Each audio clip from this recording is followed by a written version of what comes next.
वफ़ाक़ी budget में important luxury शयुनि ते टैक्स वधाइण जी तजवीज़ आहे, जंहिं बाद इम्पोर्टेंट मोबाइल फोन वधीक महांगा थियण जो इम्कान आहे। हिक रिपोर्ट मुताबिक़ एफबीआर चवण आहे त बजट में $100 खां वधीक मालियत वारनि मोबाइलनि ते ड्यूटी वधाइण जो इम्कान आहे। इम्पोर्टेंट एनर्जी सेवर बल्ब ऐं एलईडीज़ बि महांगियूं थींदियूं। ॿाहिरां ईंदड़ लग्ज़री शयुनि ते 25% सेल्स टैक्स लागू कयो वेंदो।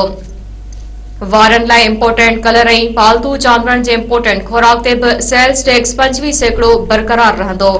ज़रियनि मुताबिक़ औरतुनि जो मेकअप, बैग्स, चपलूं ऐं ज्वेलरी ते बि सेल्स टैक्स 25% लागू थींदो।